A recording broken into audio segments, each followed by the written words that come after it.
A Christmas Carol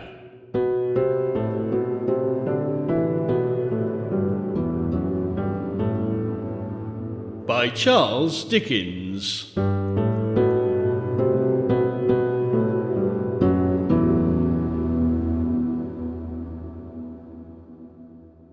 Preface.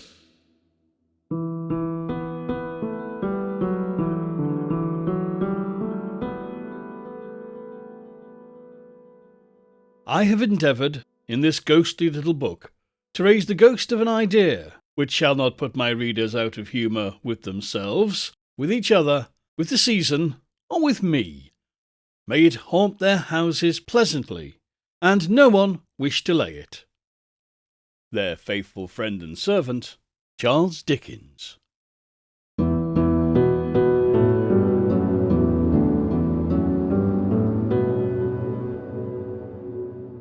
Stave 1. Marley's Ghost. Marley was dead, to begin with. There is no doubt whatever about that. The register of his burial was signed by the clergyman, the clerk, the undertaker, and the chief mourner. And the chief mourner, Scrooge, signed it. And Scrooge's name was good upon change for anything he chose to put his hand to. Old Marley was as dead as a doornail. Mind, I don't mean to say that I know, of my knowledge, that there is anything particularly dead about a doornail. I might have been inclined myself to regard a coffin-nail as the deadliest piece of ironmongery in the trade. But the wisdom of our ancestors is in the simile, and my unhallowed hands shall not disturb it, or the country's done for. You will therefore permit me to repeat, emphatically, that Marley was as dead as a doornail. Scrooge knew he was dead? Of course he did. How could it be otherwise? Scrooge and he were partners for I don't know how many years. Scrooge was his sole executor, his sole administrator, his sole assign, his sole residual legatee, his sole friend, and sole mourner. And even Scrooge was not so dreadfully cut up by the sad event, but that he was an excellent man of business on the very day of the funeral, and solemnized it with an undoubted bargain. The mention of Marley's funeral brings me back to the point I started from. There was no doubt that Marley was dead. This must be distinctly understood, or nothing wonderful can come of the story I'm going to relate. If we were not perfectly convinced that Hamlet's father died before the play began, there would be nothing more remarkable in his taking a stroll at night in an easterly wind upon his own ramparts than there would be in any other middle-aged gentleman rashly turning out after dark in a breezy spot, say St. Paul's churchyard, for instance, literally to astonish his son's weak mind. Scrooge never painted out old Marley's name. There it stood, years afterwards, above the warehouse door. Scrooge and Marley. The firm was known as Scrooge and Marley. Sometimes people new to the business called Scrooge Scrooge, and sometimes Marley. But he answered to both names. It was all the same to him. Oh, but he was a tight-fisted hand at the grindstone, Scrooge. A squeezing, wrenching, grasping, scraping, clutching, covetous old sinner. Hard and as sharp as flint, from which no steel had ever struck out generous fire. Secret and self-contained, and solitary as an oyster. The cold within him froze his old features, nipped his pointed nose, shrivelled his cheek, stiffened his gait, made his eyes red, his thin lips blue, and spoke shrewdly in his grating voice. A frosty rime was on his head, and on his eyebrows, and on his wiry chin. He carried his own low temperature always about with him. He iced his office in the dog days, and didn't thaw it 1 degree at Christmas. External heat and cold had little influence on Scrooge. No warmth could warm, no wintry weather chill him. No wind blew that was bitterer than he. No falling snow was more intent upon its purpose. No pelting rain less open to entreaty. Foul weather didn't know where to have him. The heaviest rain and snow and hail and sleet could boast of the advantage over him in only one respect. They came down handsomely, and Scrooge never did. Nobody ever stopped him in the street to say, with gladsome looks, "My dear Scrooge, how are you? When will you come and see me?" No beggars implored him to bestow a trifle. No children asked him what it was o'clock. No woman or man ever once in all his life inquired the way to such and such a place of Scrooge.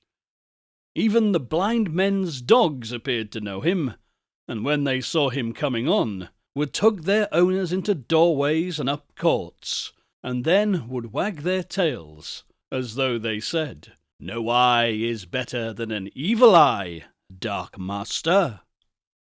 But what did Scrooge care? It was the very thing he liked. To edge his way along the crowded paths of life, warning all human sympathy to keep its distance, was what the knowing ones call nuts to Scrooge. Once upon a time, of all the good days in the year, on Christmas Eve, old Scrooge sat busy in his counting-house. It was cold, bleak, biting weather, foggy withal, and you could hear the people in the court outside go wheezing up and down, beating their hands upon their breasts and stamping their feet upon the pavement stones to warm them. The city clocks had only just gone 3, but it was quite dark already. It had not been light all day, and candles were flaring in the windows of the neighbouring offices, like ruddy smears upon the palpable brown air.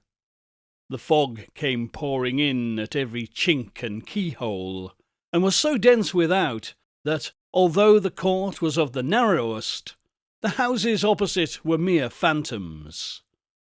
To see the dingy cloud come drooping down, obscuring everything, one might have thought that nature lived hard by, and was brewing on a large scale. The door of Scrooge's counting-house was open, that he might keep his eye upon his clerk, who, in a dismal little cell beyond, a sort of tank, was copying letters. Scrooge had a very small fire, but the clerk's fire was so very much smaller that it looked like one coal. But he couldn't replenish it, for Scrooge kept the coal box in his own room.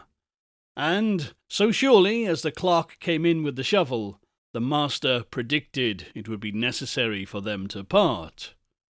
Wherefore the clerk put on his white comforter and tried to warm himself at the candle, in which effort, not being a man of strong imagination, he failed. "A Merry Christmas, Uncle! God save you!" came a cheerful voice. It was the voice of Scrooge's nephew, who came upon him so quickly that this was the first intimation he had of his approach. "Bah!" said Scrooge. "Humbug!" He had so heated himself with rapid walking in the fog and frost, this nephew of Scrooge's, that he was all aglow. His face was ruddy and handsome, his eyes sparkled, and his breath smoked again. "Christmas a humbug, Uncle?" said Scrooge's nephew. "You don't mean that, I'm sure." "I do," said Scrooge. "Merry Christmas? What right have you to be merry? What reason have you to be merry? You're poor enough." "Come, then," returned the nephew gaily. "What right have you to be so dismal? What reason have you to be morose? You're rich enough." Scrooge, having no better answer ready on the spur of the moment, said "Bah!" again, and followed it up with "Humbug!" "Don't be cross, Uncle," said the nephew. "What else can I be?" returned the uncle, "when I live in a world of fools as this? Merry Christmas? Out upon Merry Christmas! What's Christmas time to you but a time for paying bills without money, a time for finding yourself a year older, but not an hour richer, a time for balancing your books and having every item in 'em through a round dozen of months presented dead against you? If I could work my will, said Scrooge indignantly, every idiot who goes around with Merry Christmas on his lips should be boiled in his own pudding and buried with a stake of holly through his heart. He should. Uncle, pleaded the nephew. Nephew, returned the uncle sternly, keep Christmas your own way, but let me keep it in mine. Keep it? Repeated Scrooge's nephew. But you don't keep it. Leave me alone, then, said Scrooge. Much good it may do you. Much good has it ever done you. There are many things from which I might have derived good, by which I have not profited, I dare say, returned the nephew, Christmas among the rest. But I am sure I have always thought of Christmas time, when it has come around, apart from the veneration due to its sacred name and origin, if anything belonging to it can be apart from that, as a good time, a kind, forgiving, charitable, pleasant time. The only time I know of, in the long calendar of the year, when men and women seem by one consent to open their shut-up hearts freely, and to think of people below them as if they really were fellow passengers to the grave, and not another race of creatures bound on other journeys.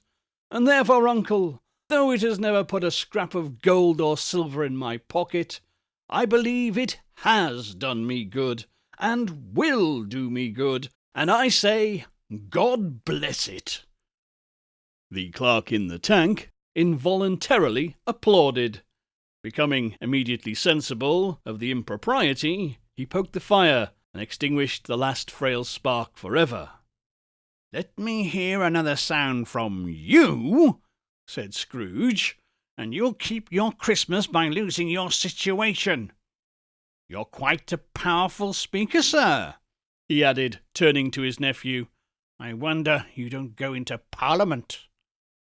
Don't be angry, uncle. Come, dine with us tomorrow. Scrooge said that he would see him. Yes, indeed he did. He went the whole length of the expression, and said that he would see him in that extremity first. But why? Cried Scrooge's nephew. Why? Why did you get married? Said Scrooge. Because I fell in love. Because you fell in love? Growled Scrooge, as if that were the one thing in the world more ridiculous than a Merry Christmas. Good afternoon. Nay, uncle, but you never came to see me before that happened. Why give it as a reason for not coming now? Good afternoon, said Scrooge. I want nothing from you. I ask nothing of you. Why cannot we be friends? Good afternoon, said Scrooge. I am sorry with all my heart to find you so resolute. We have never had any quarrel, to which I have been a party. But I have made the trial in homage to Christmas, and I'll keep my Christmas humour to the last. So, a Merry Christmas, uncle. Good afternoon, said Scrooge, and a Happy New Year. Good afternoon, said Scrooge. His nephew left the room without an angry word, notwithstanding. He stopped at the outer door to bestow the greetings of the season on the clerk, who, as cold as he was warmer than Scrooge, for he returned them cordially. There's another fellow, muttered Scrooge, who overheard him. My clerk, 15 shillings a week and a wife and family, talking about a Merry Christmas. I'll retire to Bedlam. This lunatic, in letting Scrooge's nephew out, had let 2 other people in. They were portly gentlemen, pleasant to behold, and now stood with their hats off in Scrooge's office. They had books and papers in their hands and bowed to him. Scrooge and Marley, I believe, said one of the gentlemen, referring to his list. Have I the pleasure of addressing Mr. Scrooge or Mr. Marley?" "Mr. Marley has been dead these 7 years," Scrooge replied. "He died 7 years ago, this very night." "We have no doubt that his liberality is well represented by his surviving partner," said the gentleman, presenting his credentials. It certainly was, for they had been two kindred spirits. At the ominous word liberality, Scrooge frowned and shook his head, and handed the credentials back.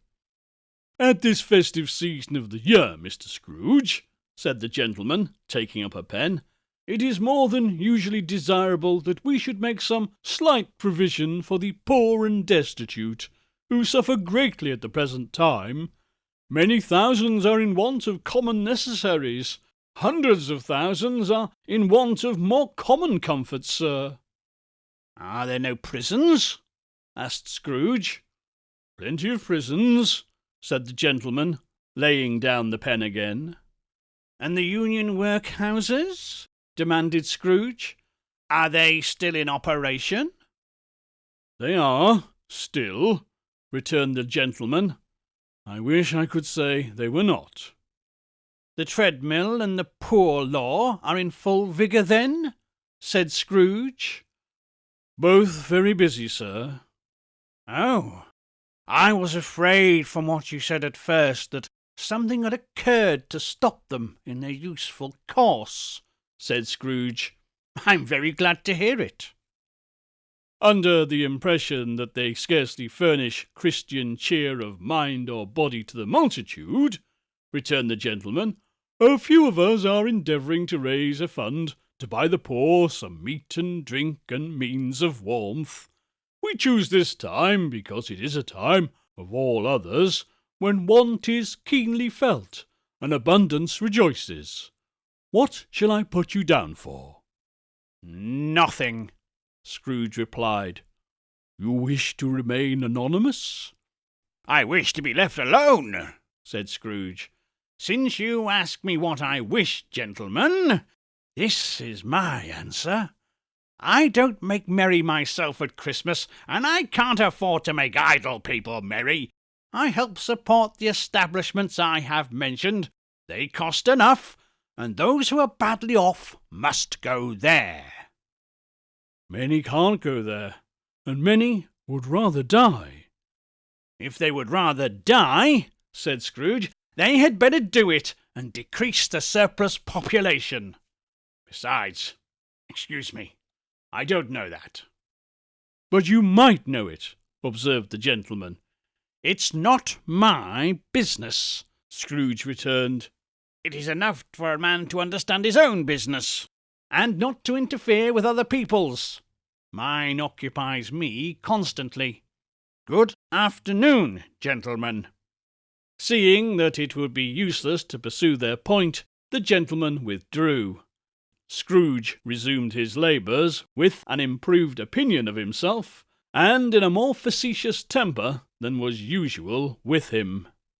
Meanwhile, the fog and darkness thickened so that people ran around with flaring links, proffering their services to go before horses in carriages and conduct them on their way. The ancient tower of a clock, whose gruff old bell was always peeping slyly down at Scrooge out of a Gothic window in the wall, became invisible, and struck the hours and quarters in the clouds, with tremulous vibrations afterwards, as if its teeth were chattering in its frozen head up there. The cold became intense. In the main street, at the corner of the court, some labourers were repairing the gas pipes, and had lighted a great fire in a brazier, round which a party of ragged men and boys were gathered, warming their hands and winking their eyes before the blaze in rapture. The water plug, being left in solitude, its overflowings sullenly congealed, turned to misanthropic ice. The brightness of the shops, where holly sprigs and berries crackled in the lamp heat of the windows, made pale faces ruddy as they passed. poulterers' and grocers' trades became a splendid joke, a glorious pageant with which it was next to impossible to believe that such dull principles as bargain and sale had anything to do. The Lord Mayor, in the stronghold of the mighty mansion house, gave orders to his 50 cooks and butlers to keep Christmas as a Lord Mayor's household should, and even the little tailor, whom he had fined 5 shillings on the previous Monday for being drunk and bloodthirsty in the streets, stirred up tomorrow's pudding in his garret, while his lean wife and baby sallied out to buy beef. Foggier yet, and colder, piercing, searching, biting cold. If the good St. Dustin had but nipped the evil spirit's nose with a touch of such weather as that, instead of using his familiar weapons, then indeed he would have roared to lusty purpose. The owner of one scant young nose, gnawed and mumbled by the hungry cold as bones are gnawed by dogs, stooped down at Scrooge's keyhole to regale him with a Christmas carol. But at the first sound of "God rest you, merry gentlemen, may nothing you dismay," Scrooge seized the ruler with such energy of action that the singer fled in terror, leaving the keyhole to the fog and even more congenial frost. At length the hour of shutting up the counting-house arrived. With an ill will, Scrooge dismounted from his stool and tacitly admitted the fact to the expectant clerk in the tank, who instantly snuffed his candle out and put on his hat. "You'll want all day tomorrow, I suppose?" said Scrooge. "If quite convenient, sir." "It's not convenient," said Scrooge, "and it's not fair. If I was to stop half-crown for it, you'd think yourself ill-used, I'll be bound."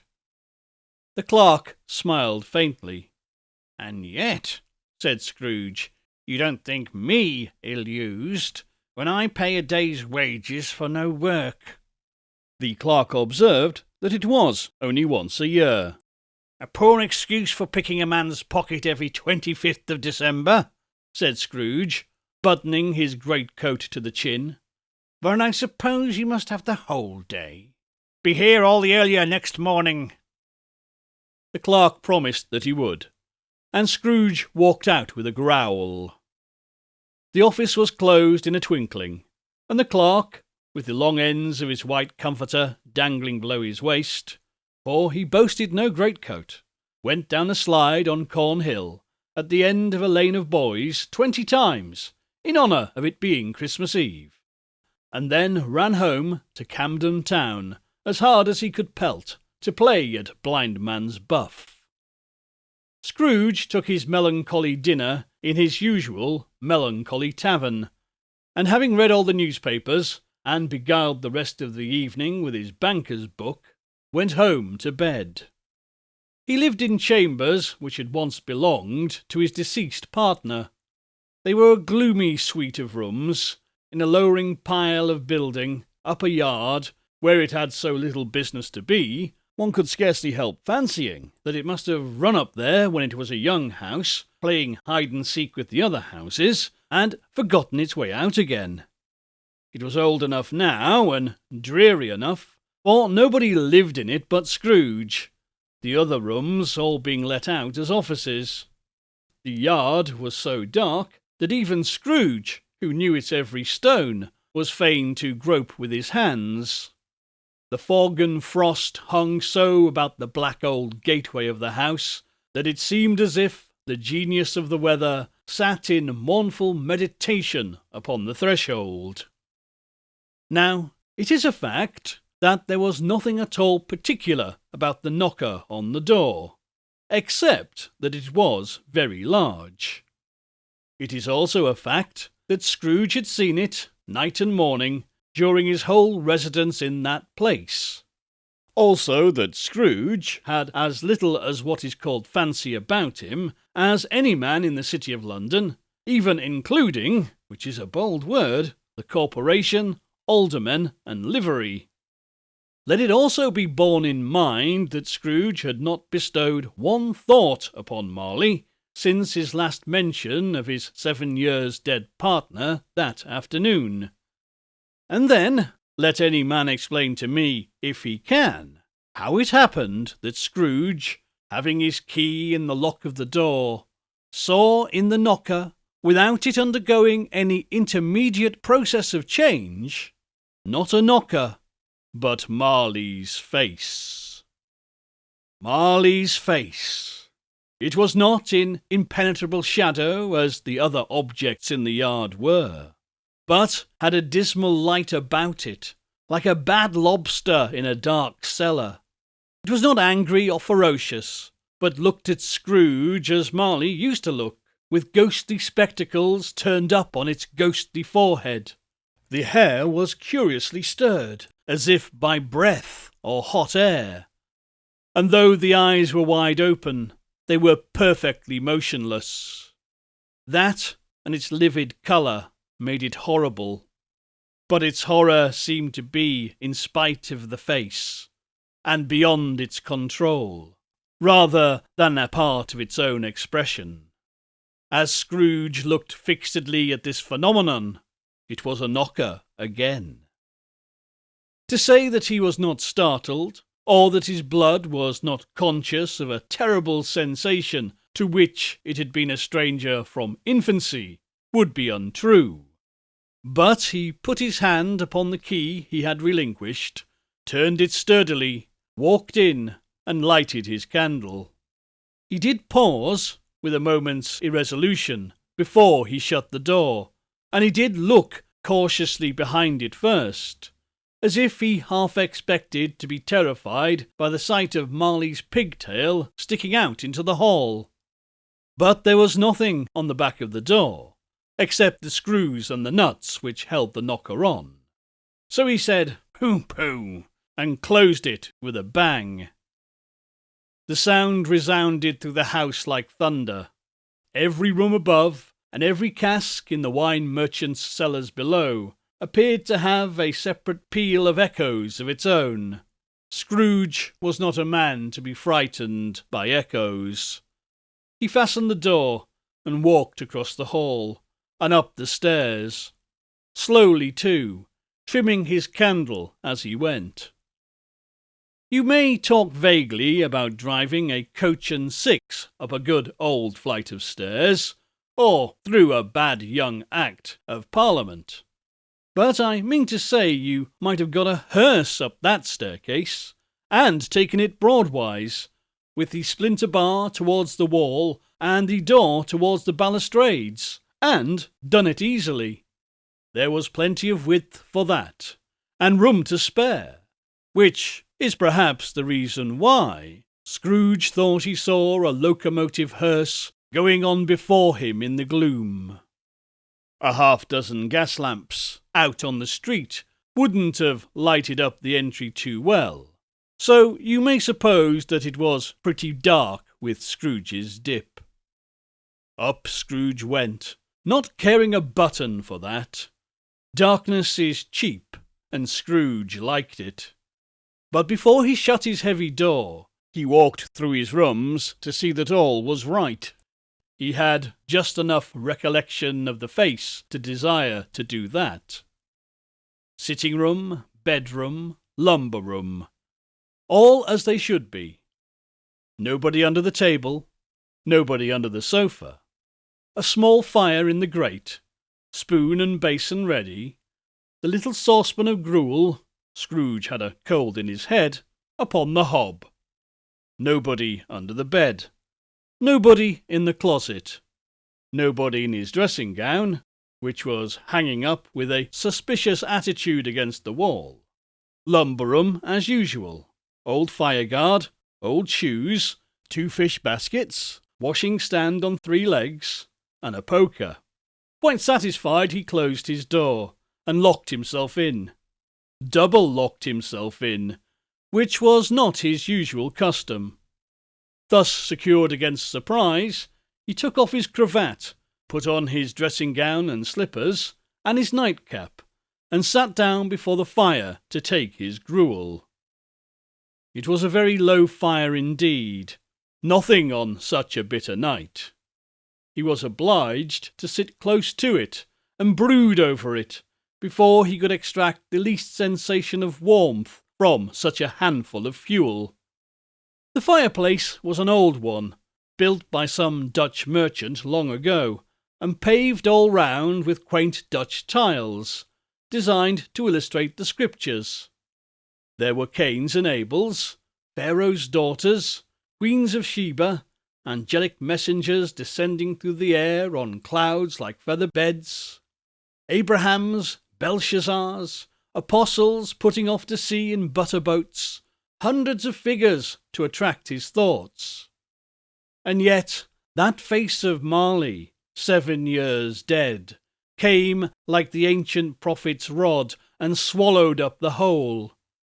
If each smooth tile had been a blank at first, with the power to shape some picture on its surface from the disjointed fragments of his thoughts, there would have been a copy of old Marley's head on every one. "Humbug!" said Scrooge, and walked across the room. After several turns he sat down again. As he threw his head back in the chair, his glance happened to rest upon a bell, a disused bell that hung in the room, and communicated, for some purpose now forgotten, with a chamber in the highest story of the building. It was with great astonishment, and with a loud inexplicable dread, that as he looked, he saw the bell begin to swing. It swung so softly in the outset that it scarcely made a sound, but soon it rang out loudly, and so did every bell in the house. It might have lasted half a minute, or a minute, but it seemed an hour. The bells ceased as they had begun together. They were succeeded by a clanking noise deep down below, as if some person were dragging a heavy chain over the casks in the wine merchant's cellar. Scrooge then remembered to have heard that ghosts in haunted houses were described as dragging chains. The cellar door flew open with a booming sound, and then he heard the noise much louder, on the floors below. Then coming up the stairs. Then coming straight towards his door. "It's humbug still," said Scrooge. "I won't believe it." His colour changed, though, when, without a pause, it came on through the heavy door, and passed into the room before his eyes. Upon its coming in, the dying flame leapt up, as though it cried, "I know him, Marley's ghost," and fell again. The same face, the very same, Marley in his pigtail, usual waistcoat, tights and boots, the tassels on the latter bristling, like his pigtail and his shirt-coats, and his hair upon his head. The chain he drew was clasped about his middle. It was long and wound about him like a tail, and it was made, for Scrooge observed it closely, of cash-boxes, keys, padlocks, ledgers, deeds, and heavy purses wrought in steel. His body was transparent, so that Scrooge, observing him, and looking through his waistcoat, could see 2 buttons on his coat behind. Scrooge had often heard it said that Marley had no bowels, but had never believed it until now. No, nor did he believe it even now, though he looked at the phantom through and through, and saw it standing before him, though he felt the chilling influence of its dead cold eyes, and marked the very texture of the folded kerchief bound about its head and chin, which wrapper he had not observed before, he was still incredulous, and fought against his senses. "How now?" said Scrooge, caustic and cold as ever. "What do you want with me?" "Much." Marley's voice. No doubt about it. "Who are you?" "Ask me who I was." "Who were you, then?" said Scrooge, raising his voice. You're particular for a shade." He was going to say, "to a shade," but submitted this as more appropriate. "In life I was your partner, Jacob Marley." Can you sit down?" asked Scrooge, looking doubtfully at him. "I can." "Do it then." Scrooge asked the question because he didn't know whether a ghost so transparent might find himself in a condition to take a chair, but felt that in the event of it being impossible, it might involve the necessity of an embarrassing explanation. But the ghost sat down on the opposite side of the fireplace, as if he were quite used to it. "You don't believe in me," observed the ghost. "I don't," said Scrooge. "What evidence would you have of my reality beyond that of your senses?" "Don't know," said Scrooge. "Why do you doubt your senses?" "Because," said Scrooge, "a little thing affects them. A slight disorder of the stomach makes them cheats. You may be an undigested bit of beef, a blot of mustard, a crumb of cheese, a fragment of underdone potato.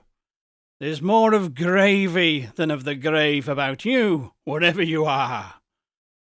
Scrooge was not much in the habit of cracking jokes, nor did he feel, in his heart, by any means waggish then. The truth is, he tried to be smart as a means of distracting his own attention and keeping down his terror, for the spectre's voice disturbed the very marrow in his bones. To sit staring at those fixed, glazed eyes in silence for a moment would play, Scrooge felt, the very deuce with him. There was something very awful, too, in the spectre's being provided with an infernal atmosphere of its own. Scrooge could not feel it himself, but this was very clearly the case. For though the ghost sat perfectly motionless, its hair and skirts and tassels were still agitated as by the hot vapour from an oven. "You see this toothpick?" said Scrooge, returning quickly to the charge, for the reason just assigned, and wishing, though it were only for a second, to divert the vision's stony gaze from himself. "I do," replied the ghost. "You're not looking at it," said Scrooge. "But I see it," said the ghost, "notwithstanding." "Well," returned Scrooge, "I have but to swallow this, and be for the rest of my days persecuted by a legion of goblins, all of my own creation. Humbug, I tell you, humbug." At this, the spirit raised a frightful cry, and shook its chain with such dismal and appalling noise that Scrooge held on tight to his chair to save himself from falling into a swoon. But how much greater was his horror when the phantom, taking off the bandage round its head, as if it were too warm to wear indoors, its lower jaw dropped upon its breast.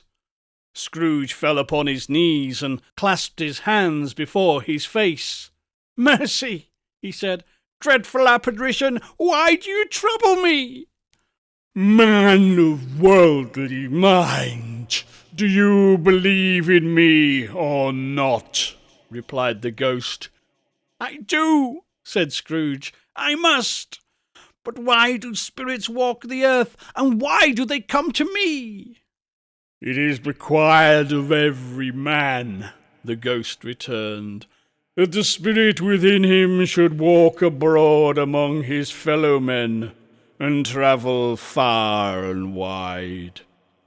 And if that spirit goes not forth in life, it is condemned to do so after death. It is doomed to wander through the world, oh, woe is me, and witness what it cannot share, but might have shared on earth, and turned to happiness." Again the spectre raised a cry, and shook its chain and wrung its shadowy hands. "You are fettered," said Scrooge, trembling. "Tell me why." "I wear the chain I forged in life," replied the ghost. "I made it link by link, and yard by yard. I girded it on of my own free will, and of my own free will I wore it. Is its pattern strange to you?" Scrooge trembled more and more.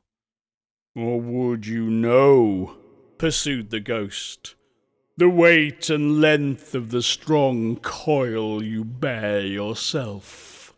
It was full as heavy and as long as this 7 Christmas Eves ago. You have laboured on it since. It is a ponderous chain." Scrooge glanced about him on the floor, in the expectation of finding himself surrounded by some 50 or 60 fathoms of iron cable, but he could see nothing. "Jacob," he said imploringly. "Oh, Jacob Marley, tell me more. Speak comfort to me, Jacob." "I have none to give," the ghost replied. "It comes from other regions. Ebenezer Scrooge, and is conveyed by other ministers to other kinds of men. Nor can I tell you what I would. A very little more is all permitted to me. I cannot rest. I cannot stay. I cannot linger anywhere.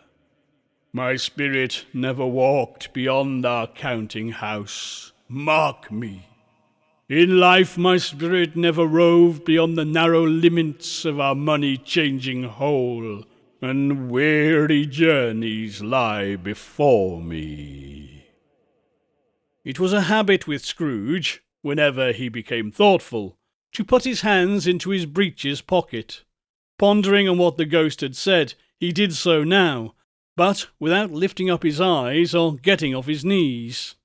"You must have been very slow about it, Jacob," Scrooge observed in a business-like manner, though with humility and deference.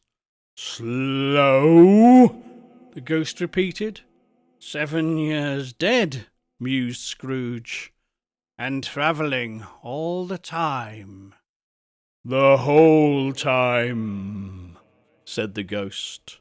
"No rest, no peace. Incessant torture of remorse." "You travel fast?" said Scrooge. "On the wings of the wind," replied the ghost. "You might have got over a great quantity of ground in 7 years," said Scrooge. The ghost, on hearing this, set up another cry, and clanked its chain so hideously in the dead silence of the night that the ward would have been justified in indicting it for a nuisance. "O captive bound and double-ironed," cried the phantom, "not to know that ages of incessant labour by mortal creatures, for this earth must pass into eternity before the good of which it is susceptible is all developed. Not to know that any Christian spirit working kindly in its little sphere, whatever it may be, will find its mortal life too short for its vast means of usefulness. Not to know that no space of regret can make amends for one's life opportunity misused. Yet such was I, oh, such was I." "But you were always a good man of business, Jacob," faltered Scrooge, who now began to apply this to himself. "Business!" cried the ghost, wringing its hands again. "Mankind was my business. The common welfare was my business. Charity, mercy, forbearance, and benevolence were all my business. the dealings of my trade were but a drop of water in the comprehensive ocean of my business. It held up its chain at arm's length, as if that were the cause of all its unavailing grief, and flung it heavily upon the ground again. At this time of the rolling year, the spectre said, I suffer most. Why did I walk through the crowds of fellow beings with my eyes turned down, and never raise them to that blessed star which led the wise men to a poor abode? Were there no poor homes to which its light would have conducted me? Scrooge was very much dismayed to hear the spectre going on at this rate, and began to quake exceedingly. Hear me, cried the ghost. My time is nearly gone. I will, said Scrooge, but don't be hard upon me. Don't be flowery, Jacob, pray. How is it that I appear before you in a shape that you can see? I may not tell. I have sat invisible beside you many and many a day. It was not an agreeable idea. Scrooge shivered, and wiped the perspiration from his brow. There is no light part of my penance, pursued the ghost. I am here tonight to warn you that you may yet have a chance and hope of escaping my fate. A chance and a hope of my procuring, Ebenezer. You were always a good friend to me, said Scrooge. Thank ye. You will be haunted, resumed the ghost, by 3 spirits. Scrooge's countenance fell almost as low as the ghost's had done. Is that the chance and hope you mentioned, Jacob? He demanded in a faltering voice. It is. I think I'd rather not, said Scrooge. Without their visits, said the ghost, you cannot hope to shun the path I tread. Expect the first tomorrow, when the bell tolls 1. Couldn't I take 'em all at once and have it over with, Jacob? Hinted Scrooge. Expect the second on the next night, at the same hour. The third upon the next night, when the last stroke of 12 has ceased to vibrate. Look to see me no more, and look that for your own sake you remember what has passed between us. When it said these words, the spectre took its wrapper from the table and bound it round its head as before. Scrooge knew this by the smart sound its teeth made when the jaws were brought together by the bandage. He ventured to raise his eyes again, and found his supernatural visitor confronting him in an erect attitude, with its chain wound over and about its arm. The apparition walked backwards from him, and at every step it took, the window raised itself a little, so that when the spectre reached it, it was wide open. It beckoned to Scrooge to approach, which he did. When they were within 2 paces of each other, Marley's ghost held up its hand, warning him to come no nearer. Scrooge stopped. Not so much in obedience as in surprise and fear, for on raising the hand he became sensible of confused noises in the air, incoherent sounds of lamentation and regret, wailings inexpressibly sorrowful and self-accusatory. The spectre, after listening for a moment, joined in the mournful dirge, and floated out upon the bleak, dark night. Scrooge followed to the window, desperate in his curiosity. He looked out. The air was filled with phantoms, wandering hither and thither in restless haste, and moaning as they went. Every one of them wore chains like Marley's ghost. Some few, they might be guilty governments, were linked together. None were free. Many had been personally known to Scrooge in their lives. He had been quite familiar with one old ghost in a white waistcoat, with a monstrous iron safe attached to its ankle, who cried piteously at being unable to assist a wretched woman with an infant, whom it saw below upon a doorstep. The misery with all of them was, clearly, that they sought to interfere for good in human matters, and had lost the power forever. Whether these creatures faded into mist, or mist enshrouded them, he could not tell. But they and their spirit voices faded together, and the night became as it had been when he walked home. Scrooge closed the window, and examined the door by which the ghost had entered. It was double-locked, as he had locked it with his own hands, and the bolts were undisturbed. He tried to say, "Humbug," but stopped at the first syllable. And being, from the emotion he had undergone, or the fatigues of the day, or his glimpse of the invisible world, or the dull conversation of the ghost, or the lateness of the hour, much in need of repose, went straight to bed without undressing, and fell asleep upon the instant.